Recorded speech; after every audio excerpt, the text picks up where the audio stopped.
It's a Bad Tiki Thursday. Bad Tiki joins the program at 4:30. We got a lot to get to today, including the Mets in the process of just kicking the Atlanta Braves' ass.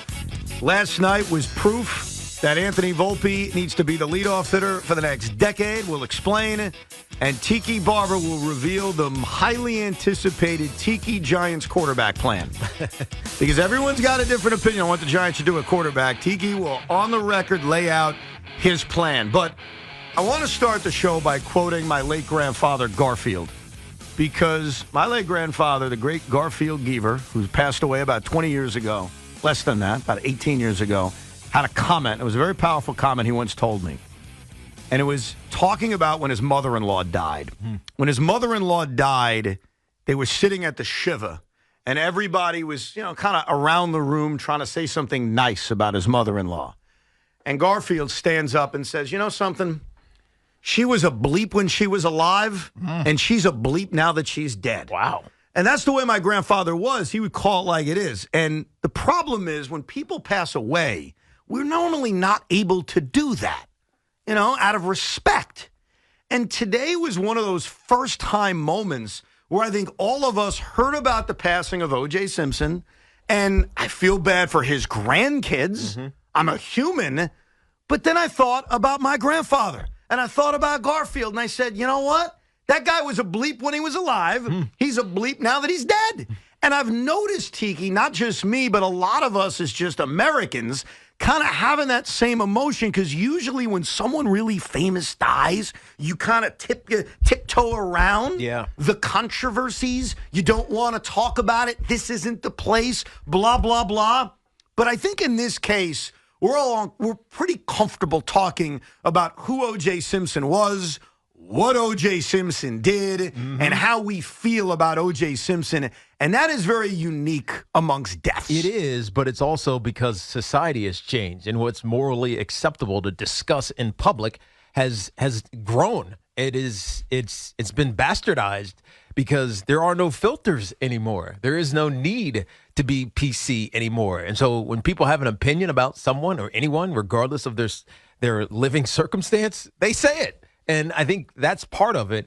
But there's also the part where OJ is a cultural icon / firebrand, right? He's right on the edge of, we revere him because of his unbelievable football career, which most people didn't even see. I didn't even see it. He retired in the late 70s, 1979. I was born in 1974, but so I didn't know him as a football player. I didn't revere him like I revered Walter Payton, for instance, because I saw Walter and was like, I want to be like that guy.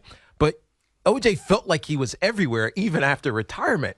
And so whether it was the Hertz commercials or the movies or just his presence in the Hall of Fame and 2,000-yard season that we all knew about, and intuitively you think back on it, forget what the running back was now, but think about rushing for 2,000 yards when you play 14 games. Yeah. Right? It's just unfathomable. And so there's this iconic status that he holds, but there's also this, man, he is one of the worst vile human beings that I can think of because of what happened. Yeah. And the trial and really the crime and then the trial. But the trial is also a galvanizing point. 100%. And it's not about whether we believe he did it or not. I mean, at this point, it's not who cares, but at this point, it's settled history. It was that he was a black man that beat the system. Black men don't beat the system. And he did. And when he was found not guilty or he was acquitted, people celebrated. Oh, I know. And it had nothing to do with whether or not they believed he was guilty or not. Right. It was the fact that he, as a man of color in America, beat a system. And so you cheered him. And then a couple years later, he's arrested and he goes to jail, and it's for something completely ridiculous. He was also found liable for the deaths, right? He was, like in the civil court, which obviously we know is different. In criminal court, it's beyond a reasonable doubt, which is basically 95% sure. In civil court, it's more likely than not, which is 51% to 49%. And so, you don't really know how to remember him and his death. You know what's funny about that? It depends on your age. Yes. And it depends on your care about the morality of his life. 100%. Age plays a huge role in this. So I'm a 40-year-old guy. I don't remember O.J. Simpson as a football player because I wasn't alive for it. I don't even really remember OJ Simpson as the lovable actor on the Hertz commercials and whatever else he did. But here's what I remember, and I could probably do this on one hand, and we all can. Whether you're my age at 40 or you're a little bit younger or you're a little bit older, there are events in American history in which you know where you were when it happened. Yeah. And for the older generation, for what my dad used to tell me and my mom used to tell me, the assassination of John F. Kennedy. Mm-hmm. They know where they were. They remember their emotions. Meanwhile, my mom and dad were like 7 years old. They know how they feel. Obviously, for a lot of us, September 11th. But then on the individual level, there's like the death of certain people, but then there's also the wild events. Mm-hmm. And when O.J. Simpson got behind, I guess he wasn't behind the wheel of the Ford Bronco. Al Cowlings was. When he was in that Ford Bronco, and I'm 10 years old, I know everything about that day. And Knick fans, hi Knick fans, you know everything about that day because you were in the midst of Game 5 of the NBA Finals. And if you were at home, you may have cared about the chase, but you may have cared more about the fact that it was Game 5 of the Finals and NBC kept flipping over to a chase.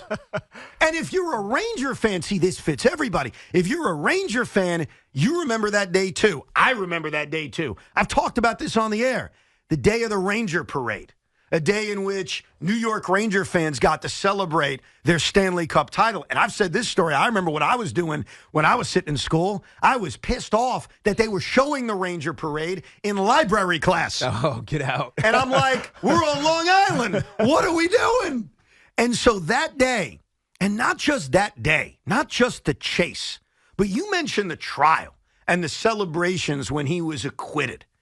I remember that too. Mm-hmm. I remember being in middle school and a radio, big boombox radio blasting, probably to WFAN, because I'm sure Mike and Chris took the live audio of, hey, we're about to get the verdict on the trial of the century in OJ Simpson. And I remember being in 7th grade and all of us, every classroom had their radios on and we were waiting to find out.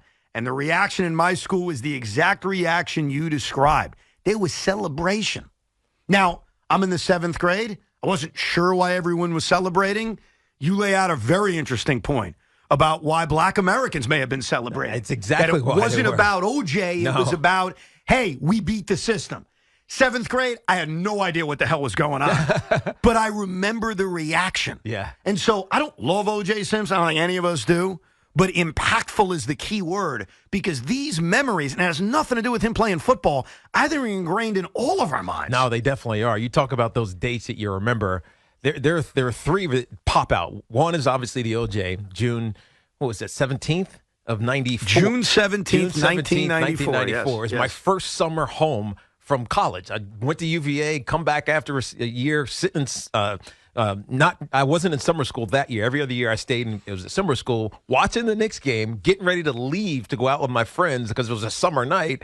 And my mom was like, hey, do you guys see this? And I remember just standing in the hallway for like 2 hours watching this from the, she's watching the Knicks game. And all of a sudden, all we could focus on was this O.J. Simpson chase, the Challenger explosion in January of '86, and then September 11th. Those are the three. Yeah. Right. I know exactly where I was. I can almost still feel my emotion for all of those moments. But the OJ one is unique because it lasted for so long. Yeah. Right. It just from the actual, chase to, and probably the murder the night before, but the chase and then through the trial.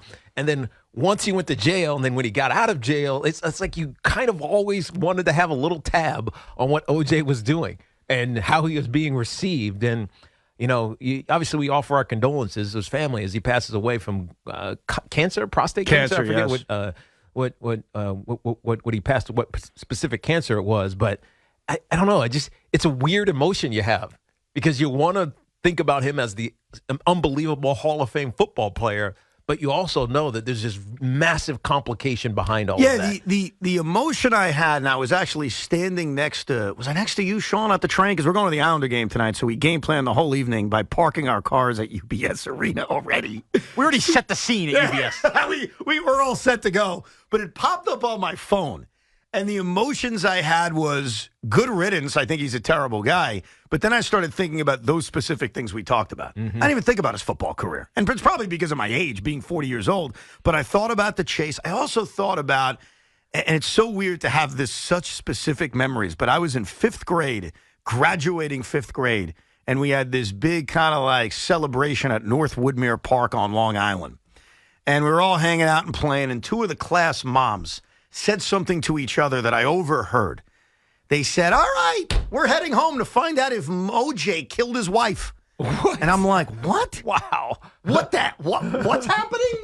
And I think that was a day or two before he was arrested and before everything just took over. And you mentioned it. It was multiple years. Yeah. From the murder to him being connected to it, to him being arrested, to the chase, and then the trial, which we got our verdict like 2 years later. Yeah. Because I'm just remembering where I was in life. 5th grade is when the chase occurred. 7th grade is when the trial happened. And we all got the big announcement. He was consequential. Yeah. And that's not a complimentary word. No. It's just a reality. He was very consequential in American history for very, very different reasons over many different years. Yeah, you're right. Sean, do you remember where you were? Exactly. For the chase or the verdict? The chase. The chase is the big one. I was sitting next to Bob and Nancy on a couch in Massapequa, Long Island, wondering why my dad was turning off the Knick game to go to a chase. That's exactly where I was. How old are you? I was in 1st grade. And by the way, times were a little different. I got explained in 1st grade what a murder was real quickly by my parents. That's how you learned about murder? Are you serious? Absolutely. My dad told me everything. This guy was a great football player. He killed his wife. You don't do that. This, that, the other thing. 1st grade, I was like, that's how I remember everything about the Rangers and the baseball strike. I don't know what I would teach my 1st grader now, but my parents, there was no holds bar. I knew everything in 1st grade. Wow, I can't even think about that. I mean, that was 3 years ago. 4 years ago. Yeah, 3 years It's ago crazy. for my 10-year-old. I can't imagine trying to explain that to her. Yeah, that's tough, man. Different times, man. And that's how you learned. That's how I learned. That's how you learned I based got on the that. whole OJ crash course in the midst of the Rangers winning a cup. Now, here's the reality, because Sean wants to say it because it's deep in his mind. And to a lot of people out there, maybe it's deep in your mind too. And that is symmetry. The symmetry that whether you like it or not, OJ Simpson was directly connected to the Rangers winning the Stanley Cup and the Knicks being in the NBA Finals. Not directly connected as if he had anything to do with it, but your memories of those incredible events are connected to OJ Simpson. Because the day, June 17th, 1994, a crazy day in American history, the World Cup started that day, too, on U.S. soil? And that day, Arnold Palmer teed off in his final U.S. Open. That's amazing. That one's lost. But the Rangers are having a parade for a Stanley Cup that no one ever thought they were going to get. That's in the morning / early afternoon. The Knicks are playing Game 5 of the NBA Finals, and the OJ chase is occurring during that time. And what I mean by symmetry is that here we are 30 years later, and how many times have I heard from Sean, this is like 1994, this is like 1994. If we play the Islanders, it's like 1994. How many times have I heard from Knicks fans, hey, this team can go to the NBA Finals? And now the guy who was connected to it is dead. It's almost like perfect symmetry to 1994. The fact that he's dying literally spring 30 years later, look, I think we could all admit, not a great guy, whatever. Like, we don't have to sit here and mourn completely. I look at this, and I turn it to a positive turn. I think it's just another building block towards a Ranger Cup. That's all I'm saying.